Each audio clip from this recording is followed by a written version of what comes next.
How's it going out there, YouTube? My name is Jesse, and I am the curator for the Golden Age, and this is another... Lost Heroes of the Golden Age. Yes, this is Lost Heroes of the Golden Age, and today we're doing... Why haven't you covered any chicks yet? What are you talking about? Timely Comics has hot Golden Age babes. Nobody's asked for them. Well, maybe you should enlighten them.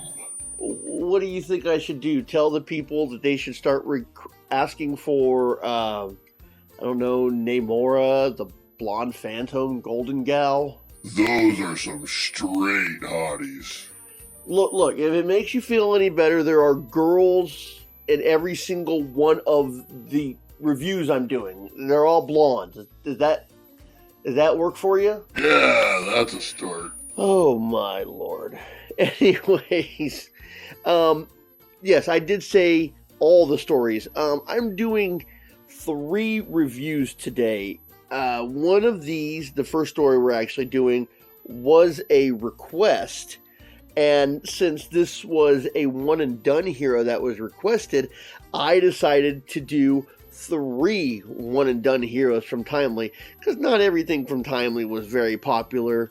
And a number of the heroes did go on to have at least 2 to 3 appearances, and this is one of the occasions where they've only done 1. They haven't been brought back in Project 12, which I think happened in the early 2000s, and they hadn't been brought back in the Marvel projects in 2009 either. They haven't had any other stories. They're just one and done. And I'm sure if Marvel sees this one day, they'll print up another story for each one of these 3 just to spite me. Anyways, let's go over these 3 one-and-done heroes that appeared in Timely Comics. I didn't do a lead-in for any of them because there's nothing to lead in on. They didn't go on any farther than this. There wasn't a big build-up to them. So let's go ahead and do these 3 heroes. I did their only appearances, but I tried to keep them short enough so that this whole video doesn't go for an hour, considering I'm covering 3 people, because nobody wants to hear me talk for an hour straight. Except yourself. Shut up. So let's go ahead and get into this Lost Heroes of the Golden Age. Super Slave, real name unrevealed, first appeared in Mystic Comics number 5 in 1940. The publication was Timely Comics, and he was created by Paul Gustafson. Okay. Adventures of Super Slave. Amid a raging fury of a North Atlantic storm, a small fishing trawler is hurled by thunderous waves towards a jagged rock-bound coast. As it is thrown nearer and nearer towards disaster, the heavens resound with a great clasp of thunder, a terrible omen of doom. That's not an omen, it's actually happening. An omen would be like predicting doom would come. You're already in the doom. Okay, so we see that there's 2 people on the boat, and the lady says, "Cappy, I'm scared. It'll be the end of us if we reach those breakers. It's gonna break right over us." Okay, I'm not completely familiar with the term breakers. Oh, I see the Super Slave in the background there. I believe that he's speaking about the rocks. And they do, in fact, crash into the rocks. You can see the boat getting crashed there. Unable to hold on to the boat, the 2 are washed overboard. In the turmoil, the fisherman and his daughter are torn apart by tremendous powers of undertow and breakers. Okay, so we find out that this is the captain of the fishing boat, and that's his daughter. I don't know why they'd be out there. Maybe they didn't know a storm was coming. Pretty sure they had weather reporting back then. Anyways, Cappy gets tossed up on the shore, and we don't see his daughter Jane. Jane, she's gone, swallowed up by the sea. Oh, how I wish I had the strength to find her. He seems, just out of nowhere, he scrapes against, let's see, as the fisherman clenches his fist, his fingers scrape against an ancient sea-worn bracelet. That's awfully convenient. And just as he seems to be losing consciousness, a man mysteriously appears. Instantly billows of green mist appear. I said billions. Billows of mist appear from an opening in the bracelet, and as it clears, a towering figure stands over the fisherman. Master, your wish will be my command. And he ventures out into the ocean, and he changes in size. He gets big, huge, big enough to be able to pick Jane up out of the water. So, if he says, Master, and your wish will be my command, I'm guessing that he's supposed to be some sort of a genie. But he said that he wished that he had the power to find him, not this mysterious man. Anyway, he puts Jane next to the fisherman, and he returns back to normal size. And it says that the mysterious figure watches over both of them as the night tarries on. The next day comes up, and Jane wakes up first, and she's startled by the mysterious man wearing what looks like bathing shorts. And then the man wakes up too. He's startled, and he gives an explanation. Do not be alarmed. I can do you no harm, for I am your slave. Wow. Okay. You brought me to life from the rest of 1,000 years when you scratched the bracelet next to you. Wear it, and by scratching it, I will appear and disappear as your wish. He's like, we must be dead. Things like this don't actually happen, but let's try it. He scratches the bracelet, and the mysterious man disappears, and they decide that they are going to walk across the island beach and see if they can't locate civilization. Let's see, they follow a smoke trail, and they find a mysterious cabin. They approach the cabin cautiously because they don't know where they are or who is there, which is actually a good precaution. They knock on the door, and they are greeted by a man with a gun. They try to tell him that they have been marooned, shipwrecked, and he, of course, doesn't believe them. I've heard a story like that before. He calls for his other men to come up. They are surrounded by gunmen. So he scratches the bracelet, and the super slave appears.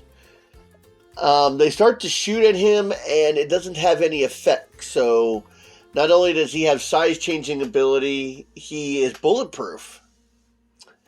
So you boys are up to... Hello, boys. So you boys are up to harm my master, huh? Let's see. Powerful arms strike out, tossing the men about the beach with tremendous force. So he has a measure of super strength. So the guy who greets them at the door grabs Jane at gunpoint and says, make this guy disappear, or let's see, get rid of this thing before I plug her. Because they don't know what to make of him. As Cappy scratches the bracelet, the air about the slave whirls at cyclone speed, and in a blinding flash, he disappears. So they bring Jane and the gunman inside. Hours pass in silence as Cappy ponders over how he can save Jane from the gunman. Let's see. He says if he brings out the slave, they'll kill Jane, and if he doesn't, they're going to be captive until, and he doesn't have an answer for that. He accidentally scratches the bracelet, but is surprised when the slave does not appear. And then, before him, the slave is, but now he's tiny, like the size that you would appear of Ant-Man. And he said that being tiny probably seemed like a good precaution, which, yeah, it is. So, Cappy thinks that he cannot be of any use while he is small, and he's like, yeah, sometimes being small can be an advantage. So, he sets out to distract the gunman, And in the distraction, he is able to remove the bullets from the gun and toss them out the window, which he surreptitiously opened without anybody noticing it.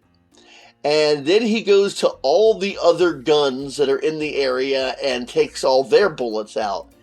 He's not the size of a microbe. They should be able to see a tiny man jumping from gun to gun. Anyways, when all the guns are empty, he sets everything into position, and suddenly he becomes normal size and starts beating up the gunmen. I love in this one scene, empty, Hal, who, Ghost, I'm getting out of here. Not so fast, my friend. It looks like he grabbed them about the neck and foot and tosses them. And he just starts to throw the gunman around. You're next and last, bud. No, I didn't do nothing. And with a powerful blow from Slade's fist, the thug falls. Okay, he asks if there's anything else that he wished, and he's like, no. I have control of the most powerful man on Earth right here, the bracelet, a super slave. So as they walk out, they notice a boat pulling in the dock, and Cappy says the Mary J., while she's a notorious rum runner, and her crew is made up of escaped convicts. This means more trouble, a lot more. If it's action, it's Super Slave. Don't miss him in the next issue. Which, I love it when Golden Age comic books say that. He doesn't appear in the next issue. This is his one and done. Mantor, real name unrevealed, may in fact actually be Mantor. First appeared in Human Torch number 2 in 1940.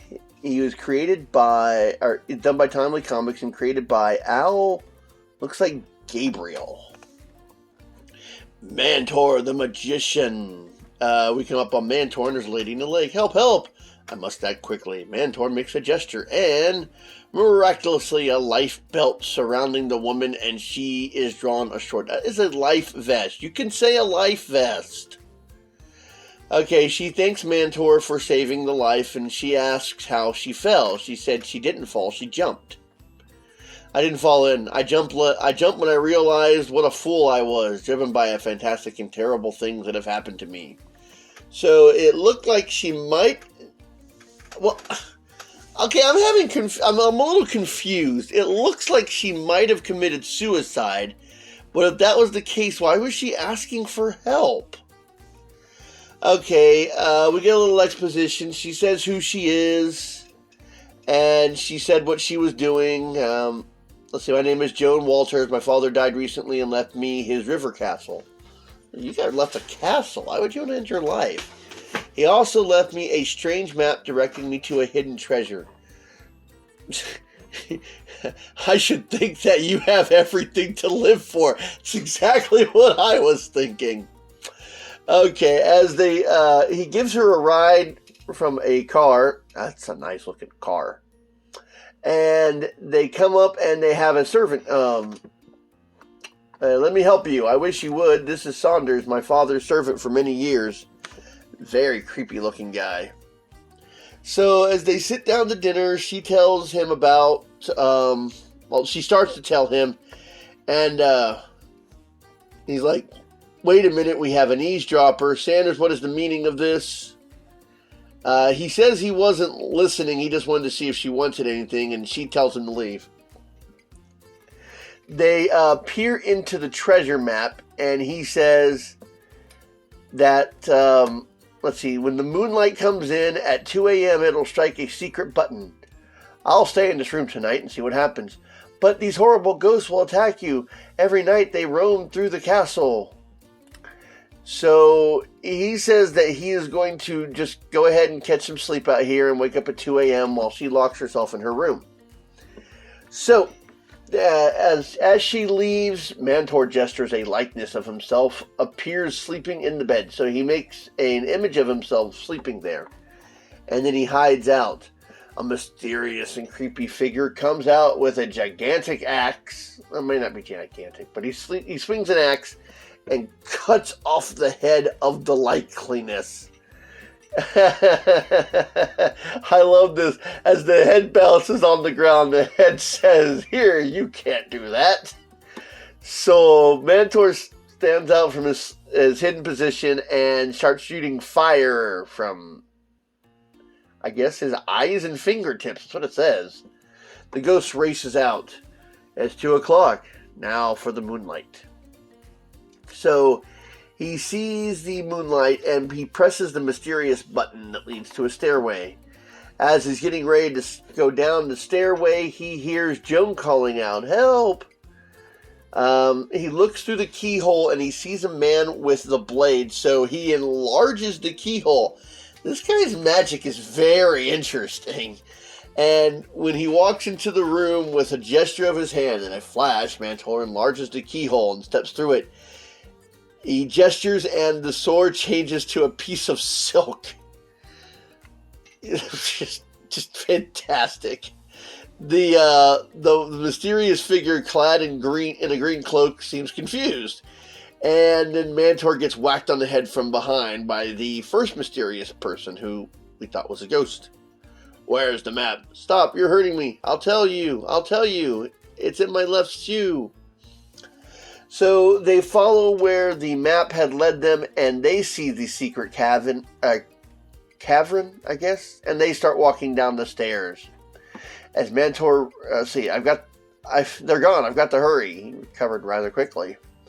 "I hope I'm not too late." As Mantor races to the secret panel, he hears Joan's cry for help. Let's see. As he runs down the stairs, he sees a hand flailing in the water. "I hate arrows. Stop drawing arrows. Make your storytelling more fluid. You wouldn't have to do arrows." Okay, she seems to be in the water. She's got an affinity for being in water. So he says that he needs to save her before going after the mysterious figure, and he apparently drains the lake. The water just mysteriously disappeared. This guy is very impressive. She said if he had waited another minute, she would have been drawn into the abyss, and he tells her to call the cops while he ventures after the ghosts, quote unquote. Then they find the treasure at last. The treasure. Look, it's floating away. just fantastic. Suddenly, the chest of gold floats upward and moves towards the door. He asks Jane if she had called the police. I think it was Jane. Joan. I got Jane from the last story. Joan. She says that she has, and the treasure floats up. What? They've escaped. They won't this time if I can help it. He pulls out a gun, and with a wave of his hand, the gun turns into a water pistol. Playing with water, huh? As the ghosts rush, Mantor, he makes another gesture, and they get tied up with rope. The police show up, and he goes, and then they do a Scooby-Doo reveal. Why, it's Sanders and his lost brother. I think your treasure will be safer in a bank vault. Come on, you two. The ghosts are uncovered. Extra. 4 extras. Read Marvel Comics, the best Marvel on the stands. Doesn't say that he'll appear on another episode. But that's actually an interesting one there. It just says to read Marvel Comics. Which is actually kind of funny because they're timely at this time. So what comics do you want us to read? And that is Mantor. Doyle Denton, also known as Phantom of the Underworld, first appeared in Daring Mystery Comics #1 in 1939. He was published by Timely Comics and created by Maurice Gutwrench, which I do believe I had mentioned while doing some of these videos. Phantom of the Underworld. Detective Denton is called Doc by his fellow police officers because he's also a master surgeon. He is called in by his friend Inspector Flynn to help him solve the case of Perone. Okay, so we see these guys here. This Sawbone sure is doing a good job, boss. Yeah, he could come in pretty handy in our gang. At the police headquarters. It seems to me, Doc, you're going to have a tough job. Perone's leaving the hospital. I know, Chief. I wish the doctor's hand had slipped. Let's see. He goes undercover to be just a regular doctor and is hoping to catch the attention of Perone's gang. Doc Denton, posing as Dr. Stewart, takes over Stewart's office and seeks the nurse's cooperation. She is more than glad to help because, Perone's a notorious criminal. So this guy in a striking green suit shows up. You did a good job, Doc. How much did they pay you? I'm not getting paid in the hospital. Was that a thing in the 30s? Did doctors not get paid by working in hospitals? That's going to require some further investigation, but I mean, were they like servants of the hospital and all their expenses were paid? I honestly don't know. I've never heard this come up before. You can make a lot of dough, Doc, if you're smart. Here's a sample. That's a lot of money. I could use it. So they're discussing about how he could play ball and work with them, and it'd be a lot of money in his future. Let's see, in the gang's hideout. Hey, Butch, get Dr. Stewart. The wounds bothered me. Okay, boss. You better come quick, Doc. The boss wants you.